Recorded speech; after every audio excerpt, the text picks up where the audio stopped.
I do try every day to try to improve, and do my my radio checks. You listen to how well you're doing, and hopefully a year from now I'll be a lot better than I am now. But I know enough to where and I've seen the most successful people in the world, and I'm thinking, these people are not a lot different than us. In fact, we're a lot smarter than them in a lot of areas. You got to remember that people that are super wealthy, they're well traveled. They don't have to focus on cleaning the toilet. They don't have to worry about turning wrenches on their car. So they could hone in on the subject at hand. And poor you're comparing yourself to them. So if you, all things being equal, you could probably be as impressive as they are, but you don't have the luxury of focusing on one thing. And even with what I'm doing right now. Right now I'm in between gigs. My schedule is always full, so I record this while I'm driving for the most part. So sometimes I may not be focused. I at least put 10% of my energy in driving, but I'm such a good driver that I can get away with it. But in truth, you could tell a little bit if somebody's distracted or not. But obviously, I do take driving serious because, if you can't drive, I can't do my podcast. So anyway, so now you're focused on, let's say, something that you want, or you feel like you're inadequate, and that is going to detract from what you're doing. I've said before, try to think of the Statue of Liberty and think of a submarine at the same time. You can't think of two things at once. And so if you are focused on things that are holding you back, do I have something in my nose? Do I have a pimple? Is my hair a mess? Especially before a wedding, gosh, man, everybody's worried about their dress. Do I have a wrinkle? Do I need to iron? The truth is, nobody cares. Sometimes we're so focused on ourselves, and we think everybody else is focused on ourselves. I remember when I first got glasses, and I was a snot-nosed kid, and I think at Gemco. Gemco is like it's funny because it used to be everything, and then we did away with that, and then now we're going back to that again. And I think some of my best childhood memories are going to the Gemco and just going to the sporting goods section and just looking at all the guns.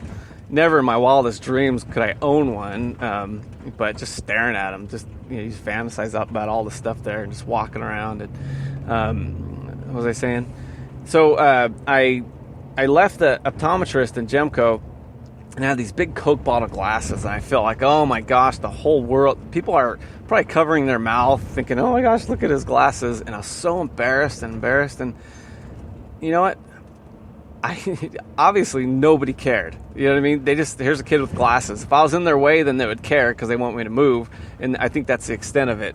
So when you have a hang up and you lead with it, you're the one that's going to bring attention to it. You're the one that's struggling with it. So if you could let it go, nobody else would care. And people that maybe would care about something, if you don't care about it, then it's just like a bully. If a bully gets ignored, he'll move on. If somebody tells, if you're a kid and a bully's like, hey, you got big ears, you're like, yeah, whatever. You think my ears are big. You should see my mom's. And you just don't care and you go about your business. A bully's going to have all the wind out of his sails. And that's not why he's doing it.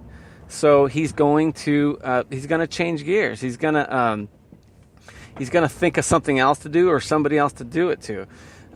So like with you, if there's something that you're worried about that's holding you back, just think about it. You are holding yourself back. You're choosing to focus on that because it's easier, it feels good, it's more concrete, you know it. You don't have to worry about, I just heard a train. I thought I was going to get T-boned. You don't have to worry about success, and then people ridiculing you, and then failing. So you have all this energy, but if you just put that energy into one thing, into what you could do best, think about all the things you do. Think about the things you want to do most, whether you want to do a play, you're going to act.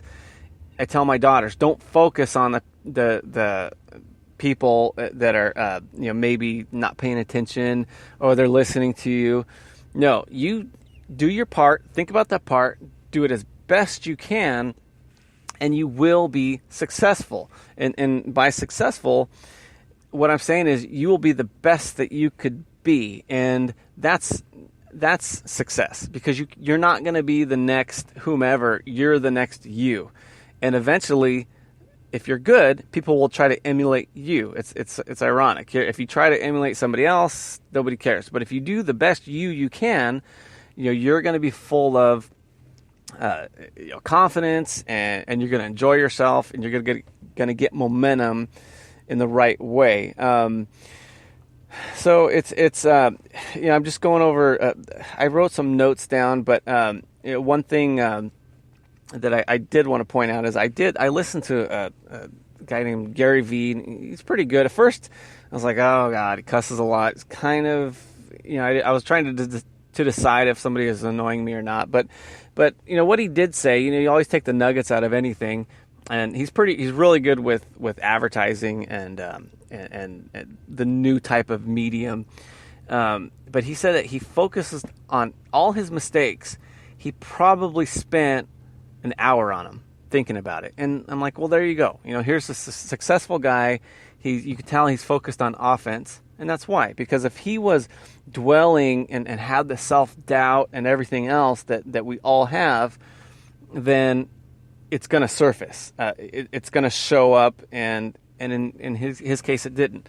So just learn from these people, and eventually, we may not be the best, the next Billy Graham or the next whomever, but in our little circle, if we could, like the old saying is, okay, you can't change the world, but if you could change the world around you, hey, you're halfway there, or at least 0.0005% there. All right, guys, let's do this tomorrow.